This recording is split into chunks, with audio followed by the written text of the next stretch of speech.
right, thank you for staying with the Monday Report. The town hall session is still ongoing. The conversations happen even during the break. We are trying to squeeze in as many questions as we can, but I'm assuring you it is very difficult to keep that conversation within these 2 hours. It's almost midnight, but we still have to squeeze in more questions. Yes, let's start with you over there, and then we'll try. Let's take 2 questions at a go. Very brief. Start with your name. Rebecca Kemunto, and my question is to Bwana CS, and PS, you can chime in. The relationship between the police and the citizens is usually mild, and we're okay with it until the political season or political events happen. Case in point, 1, Maandamano, and 2, the ousted DP. We have seen the government, for lack of a better word,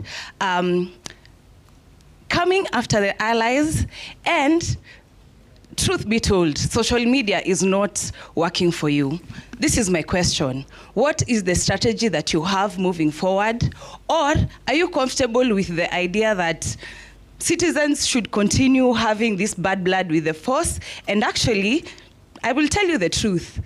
The public is starting to get angry and hungry for your blood, because you have seen even policemen being beaten up. So what is the way forward, or are you okay with it, and will you continue with the hard talk that you've been having? Thank you. Pass the question to the lady over there. Let's take 2 questions as we move.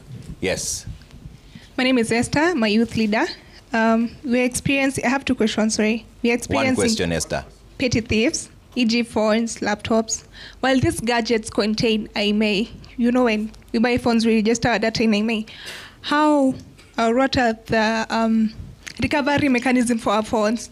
Okay. This question is specifically to the DCI. Thank you. Let's say to the DCI recovery mechanism with phones with IMEI numbers, or IMEI, depending on how you want to put it. DCI. You have the microphone, you're on already. Okay. Thank you very much, Trevor. When it comes to recovery of phones, like I said, we use several techniques to enable us recover the phones.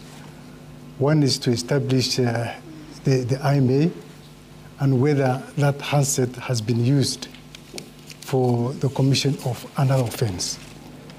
Obviously, we do use other techniques that, for lack of a better word, we may not be able to disclose in the public. But the IMEI is one of the techniques that we used amongst several other techniques in terms of the recovery of the phones. We have had several cases of theft of phones, and we have made significant recoveries. Okay. So I think that answers the question. All right. And yes. Trevor, as we are doing that, as we investigate the issues of the IMEIs, we make sure that we observe all the legal protocols so that we are not seen to be invading people's privacy. We don't invade people's privacy. We safeguard public security and we safeguard public safety. The other day, Trevor, yes, we had a very, very sensational headline in one of the newspapers, how the DCI tracks your mobile phones. We don't track mobile phones. We don't at all. As to the case with the BPC that particular media house was referring to, I, as the CEO of the DCI, that media house never made any attempt to solicit a comment from my side. So when they say that we have installed the Flyware software, that software is a commercial tool, Trevor, which is really available in the market. Did they interrogate after the mobile phones have been released to the owners? What was the chain of custody of the 2 mobile phones? How many people interacted with those 2 mobile phones immediately after the release of the gadgets?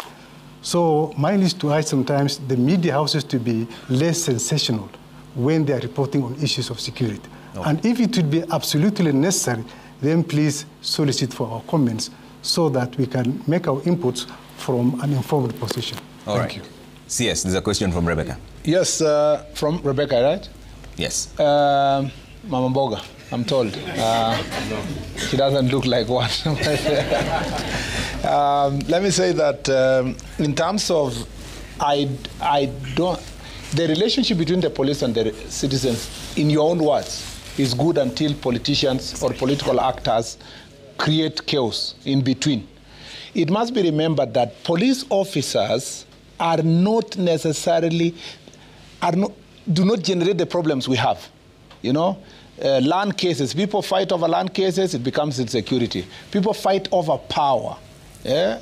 And then in the process, police come into the equation, and then everybody forgets about the competition for political power. It now becomes how the police officers were brutal in the execution of their duties.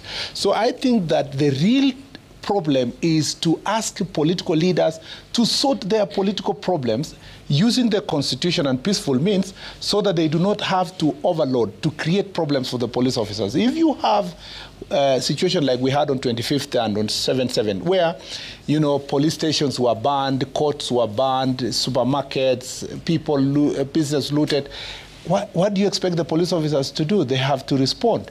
They have also to arrest those who did it and charge it. The police officers don't go around asking, can we get political support of X and Y to come? We are led by the evidence to the suspect.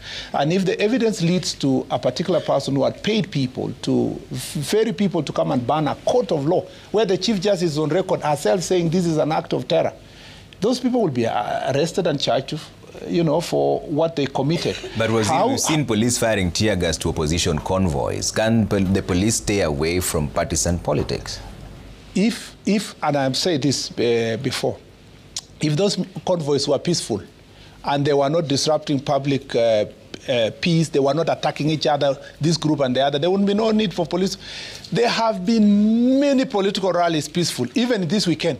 Did you see the police but when there's violence, you're supposed to arrest them. Why? Right? And because we've not it was seen peaceful. Evidence of that, Waziri. Because sometimes the convoys are just on the road and we see they've been blocked and then there's tear gas being fired.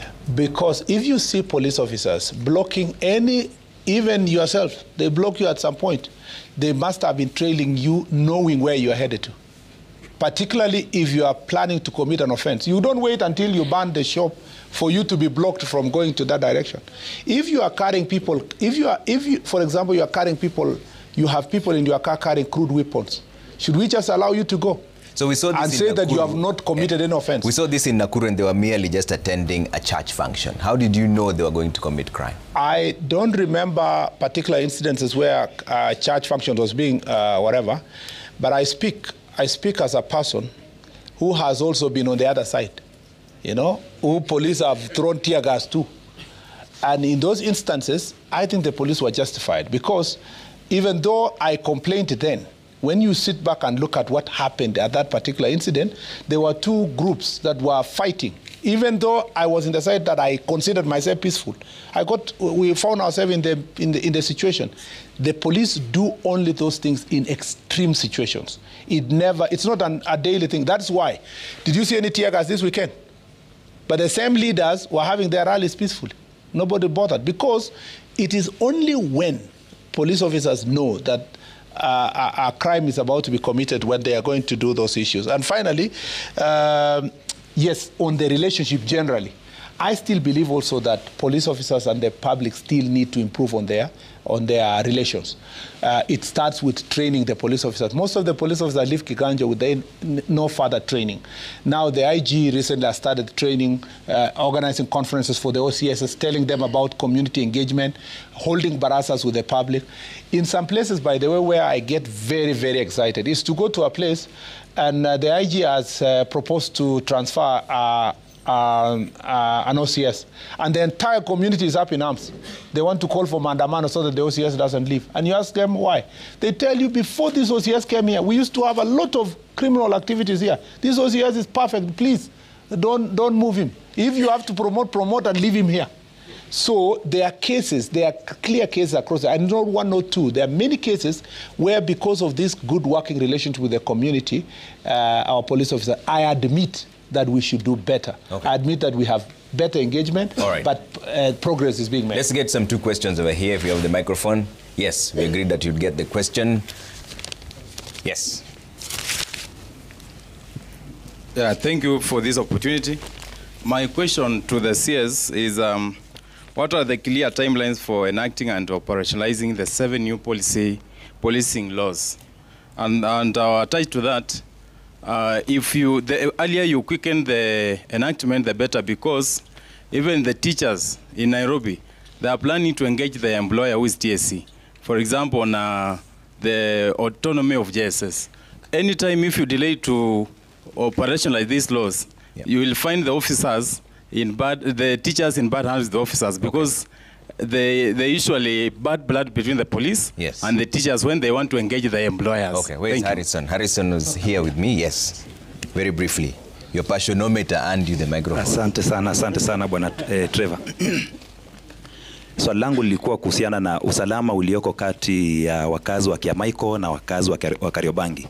Kwamba kila siku wakitofautiana, mwalimu anayefunza huko na daktari anayefanya kazi huko anaathirika. Kiasi kwamba tunanyang'anywa simu, tunapigwa, mimi nishaipigwa hata nikienda katika Jamii Hospital. Kwa shughuli ambayo hainihusu mimi. Mfanyabiashara wa kawaida pale chini pia anahangaishwa hivyo. Naomba bwana Kanja, shughuli hii itakomeshwa lini? Kwa sababu mwezi wa 7 nimekuambia kwamba vurugu iliyokuwa hapo, hata polisi wa Kariobangi walilazimika kutafuta maficho wapi? Katika shule ya wasichana Kariobangi. Sasa iwapo polisi wanakuja kujificha hapo, mwanafunzi yako wapi? Wazazi wa hilo eneo wakataabika sana, wakaja saa 5 kuwachukua watoto wao. Sasa inamaanisha kwamba kila shida ikizuka huko, masomo hayaendelei. Haki ya mwanafunzi anayesoma eneo hilo ako wapi? Nimekuambia kwamba mimi ningejipata katika NIC, National Intelligence Service, lakini kwa sababu ya 2-3 zenye waziri ulisema, ndio maana niko hapa leo. Asanteni. Kanja. Okay, and then we come to Waziri.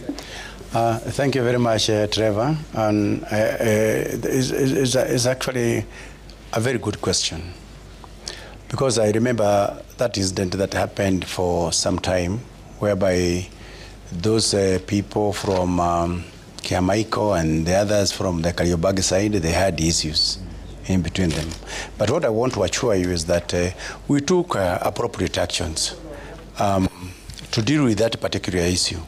And a number of them were arrested, and actually they have cases pending before courts. But of importance is how the community can actually be able to live together. We have mechanisms that are in place. We have community leaders. We have the government leaders who are also in that. So that kind of engagement, I think, is the way to go. So that now we can avoid a situation whereby you yourself, you become a victim of something that you don't even understand. A child who is going to school and is supposed to go to school, get education, also suffers the same. So I think it is better for us to engage more as opposed to, to going physical, because that way it becomes easier for us. And when we go physical, then automatically the police will also come in and they must separate you. And in terms of separating, that's where now the tear gas issue will be there. This tear gas does not separate that this one was about to go to the DCI, about to go to NIS or something, so it becomes difficult. So the best, and my advice, my honest advice, is that the community engagement is actually the way to go. Through the leadership, the community leaders, and everybody else. You come together and then you sort out the issues that are affecting that particular community. Thank you very much, Trevor. Waziri? The peers to address the issue of timelines, but just to strengthen what the IG has said, if you hear clearly what the gentleman was saying is that, why am I being affected and I'm not protesting? That has been the question, not just for Kariobangi, across the country. But every time peace-loving citizens ask that question, the answer from those who are protesting has always been defiance. You see, your right ends where mine begins. So we proposed even certain laws, and people were up in arms to say, if we were orderly as a country, we would even designate the entire Koinange Street and say, you'll protest in Koinange Street for 6 hours, and then you go home.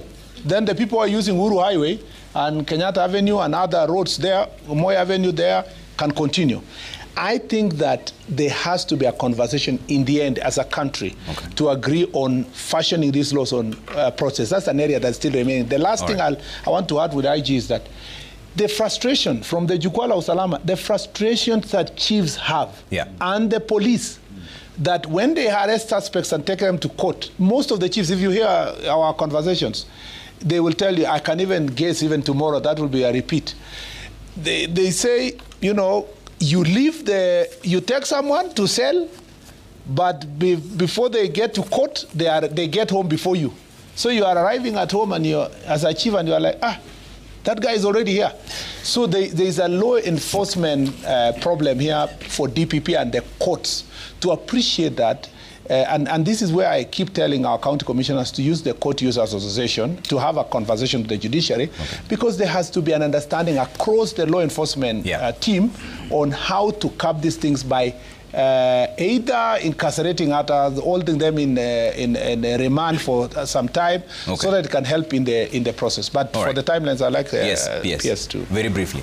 Yes, so first of all is to appreciate the work that has been done in the police reforms following the recommendations that the task force had put in place. And a number of those reforms have actually been implemented, particularly the ones that are administrative. The legal ones, we have finished the drafting of the several bills, save for one where there is a bit of further consultation that needs to happen between IPOA and the Police Service Commission.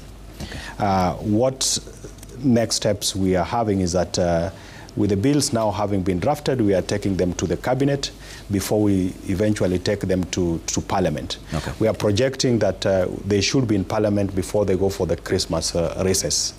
And that should allow us to fast track them so that at the latest early next year, we should complete the legal reforms as part of the broader police reforms that we've been undertaking. All right, ladies and gentlemen, it's almost midnight, but now because of the respect that we have for the audience, we're going to do what we call flash questions. So I'd like my panelists to have your pens and papers. We'll take as many of them as possible, and then you answer them in your closing remarks. And I'll start with DCI Boss Amin as we go all the way. Yes, start with you. Very, very quick. And I'll be holding the microphone for everyone. Mwalimu.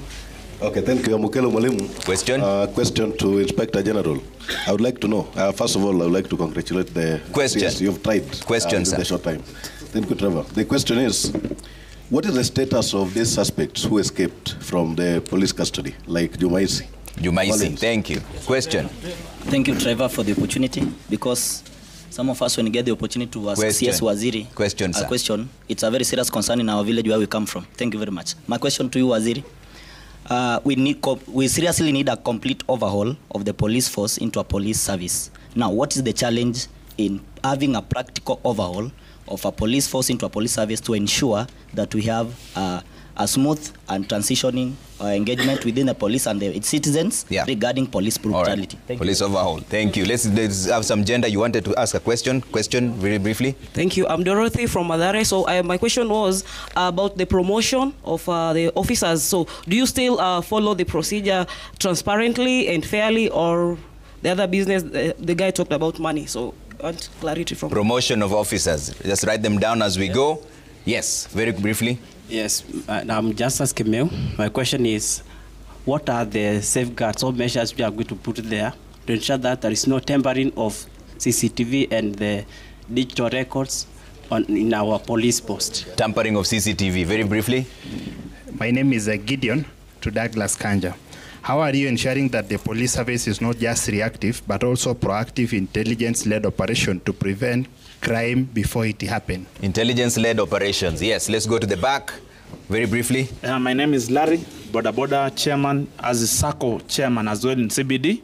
I have an issue with the IG. One, we're having police officers operating in town as Boda Bodas, and some of them are armies with IDs identifying themselves as armies. Which new steps are you going to take to ensure that those people are apprehended and they are responsible if in case they are doing their work or they are goons who are spoiling our name in the name of Boda Bodas around? Okay. Question, very briefly. My question is the police force respecting the oversight authority and the civil society, or they are working on their own? Respect for oversight and civil society, yes. Jina langu ni Andrea Mtete. Swali langu ni kwa waziri. Kuna msamaha tulipewa na president ya kuachiliwa na pikipiki, na kuna mmoja wetu walishikwa wako ndani. Kuna uwezekano ya kuachiliwa shauri ya msamaha kama hiyo? Okay. Let's get one lady finally here as we wind up on this conversation. Yes. My name is Maggie. I have a simple question to you. A question that kila mtu najua. Let me talk in Swahili. When we come to report, every time we come to report, you're usually told by your people that weka gari mafuta tuende mabusu. So I need to know, do you fuel your vehicles or are we the ones who will be fueling your vehicles? All right. Thank you very much. That's where we leave it. We'll start with the DCI boss, Amin Mohammed, to give us his closing remarks and respond to some of the questions as well. DCI boss.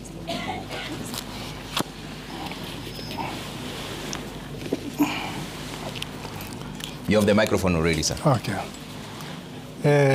Thank you very much, Trevor, and let me take this opportunity to really sincerely thank you and the entire leadership of the Citizen for creating this forum and giving us an opportunity to engage the citizens and be able to articulate issues concerning the state of our national security.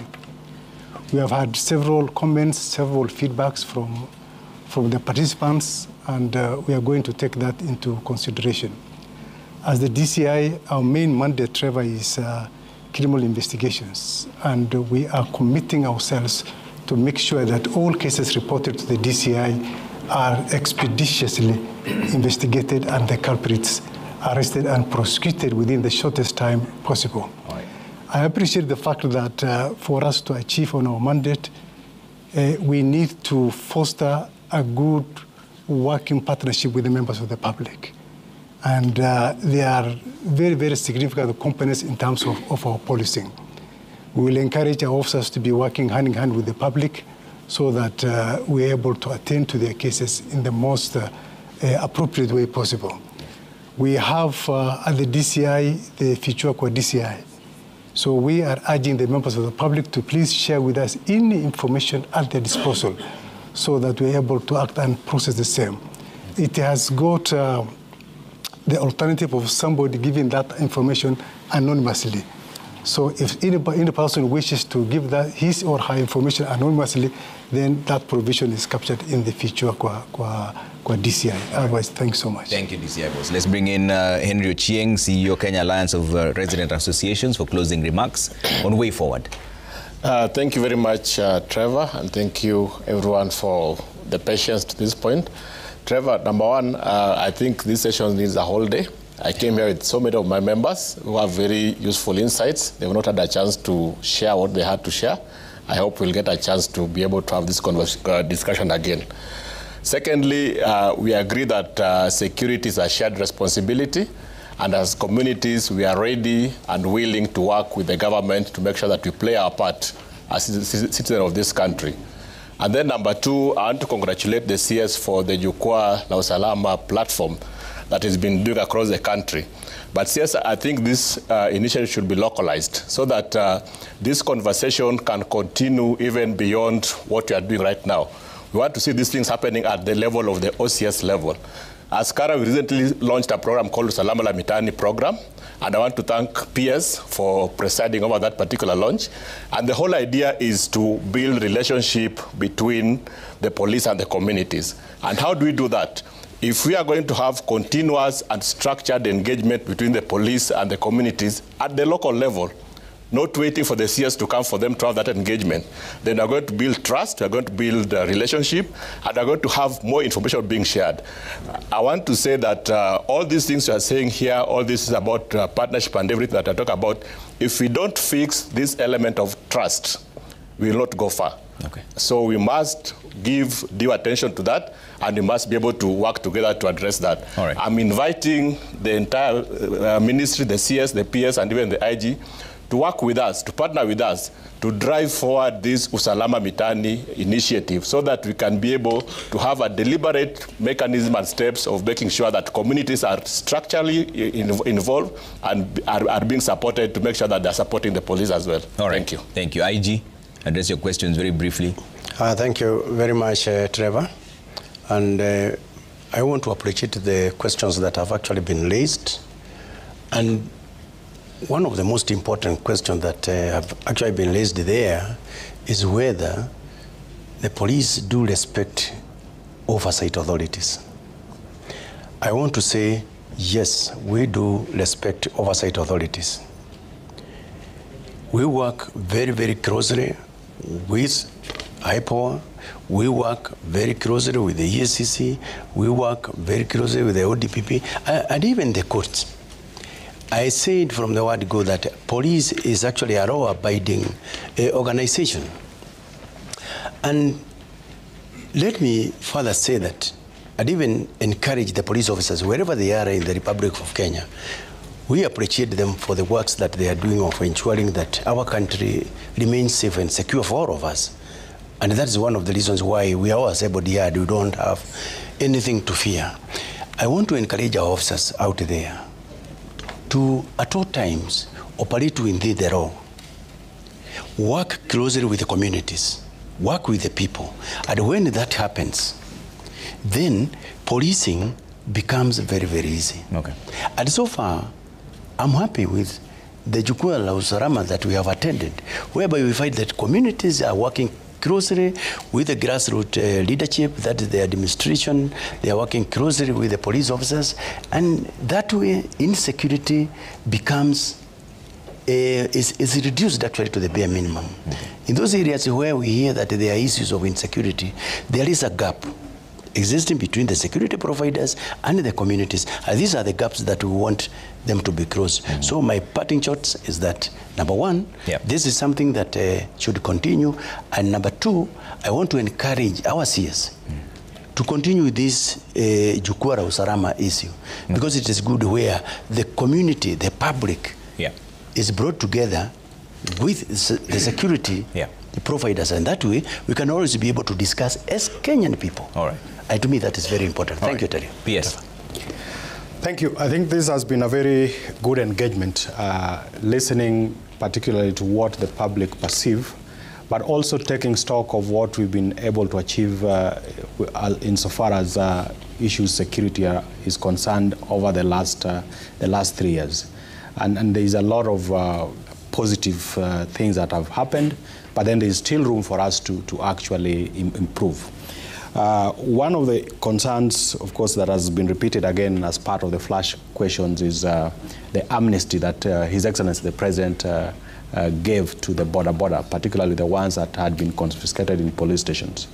At that point, there were about 9,000 that were in police stations across the country. As of last week, more than 3,000 had been released. But part of the understanding was that the ones that we will only release the ones that don't have criminal cases.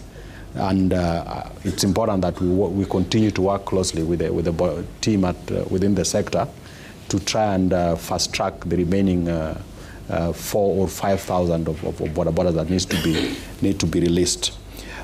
With regards to the issue on fuel, when you report a matter to the police station, we acknowledge there's a gap in certain parts of the country based on what is made available to the police, given the distances that they cover.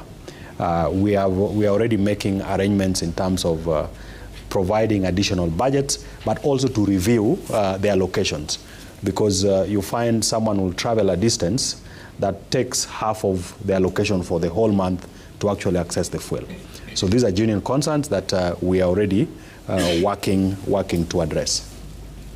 My parting shot away from everything else is that we are constantly building the capacity of our officers, whether they are Ngao officers or the police officers, so that we equip them to be able to address the emerging challenges in terms of policing that we are constantly faced with. And Trevor, it's important to highlight how serious the situation was. In the case of the Ngao officers, where you're having over 1,000, out of 1,000 plus, 800 had not been trained for over 8 years, and therefore they ended up stagnating in their positions. Now, this was a serious gap that even as you try to demand the most out of your officers, one, they've been unduly disadvantaged, that people have not been promoted. We've been able to close that gap, and we trained over 800, and now we've been able now to promote them, and also then they are able to better deliver on the services. We are doing the training for the OCSS. just to also make it possible for them to man the stations that they superintend over. And we will continue to make investment. And lastly, of course, is the role of technology that we must be able to leverage on for us to do better policing. There is a gap in terms of the relationship and the trust between the public and government, and more particularly within the security sector, which we are calling on the public that let's continue to work together. Okay. And in most cases, it is working. We have isolated cases where either politics is coming in or where there are issues to do with other criminal activities. But by and large, there's been a lot of progress that we have made as a country.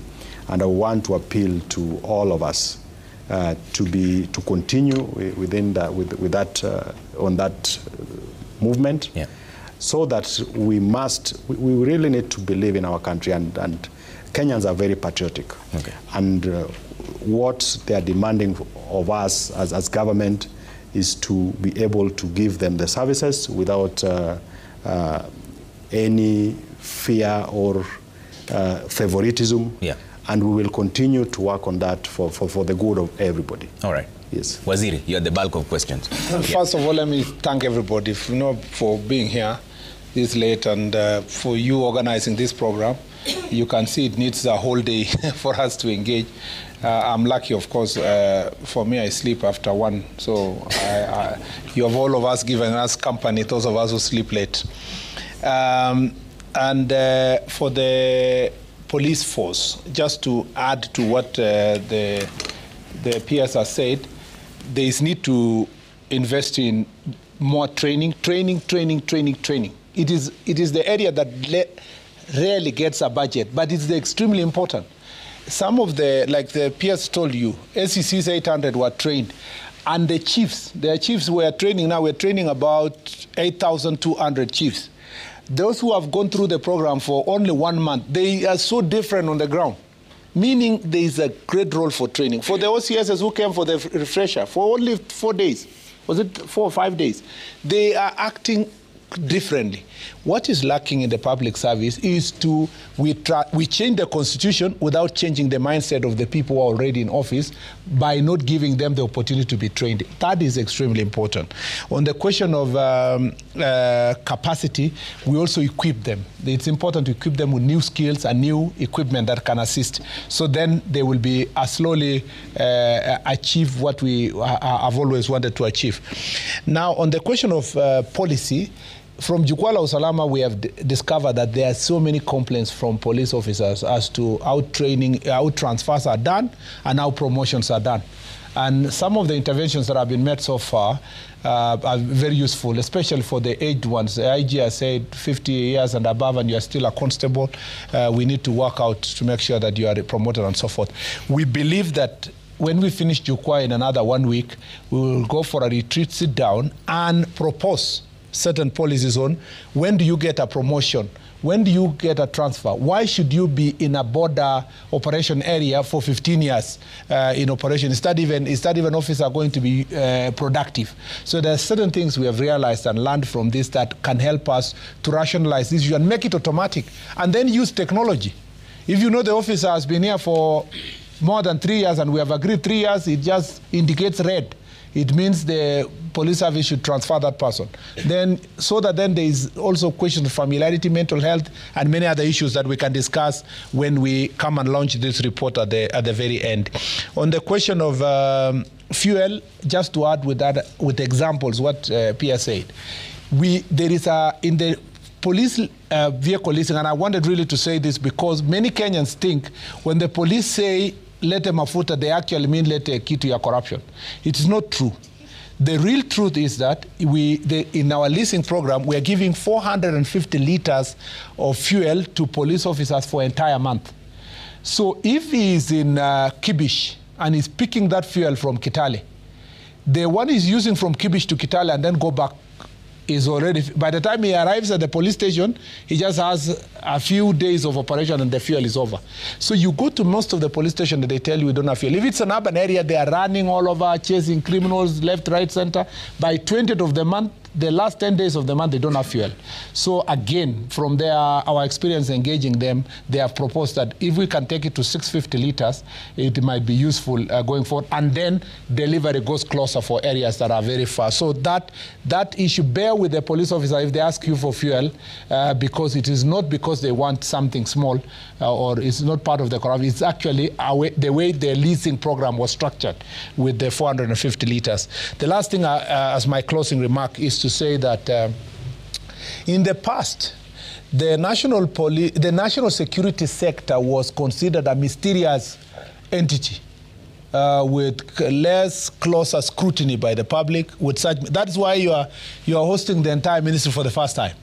In the past, the cabinet secretary had to be so mysterious that if he arrives in a place, he will, in a meeting, they cannot listen to our OCS, can't listen to a chief because those are small people. When he walks there, he will just give a lecture, take Kofi Amoja, a chief, who is told that the chief is not functioning, one OCS, and then he goes away to Nairobi and remains around mysterious places of Harambee House. We have said that under President William Samoei Ruto's policy of bottom-up economic transformation agenda, we must take security bottom-up. It must start from the bottom. We must listen to the people who are dealing with security at local level. So Jukwaa la Usalama is an extract from the bottom-up economic transformation agenda with the objective of listening to the people on the ground who are really dealing with security issues. And every time we have done so, we have solved a problem in a place, we've got a new policy directive, we've gotten to solve problems. What are we going to do going forward? We want to institutionalize Jukwaa la Usalama in the form and structure that we shall agree after this process, so that in every so often, we know that at the divisional level, the security team is meeting how many times a month. You know, there's even small issues like in some police stations, OCS has never meet with the police officers. They just wake up, go to work, wake up, go to work. They never meet and plan.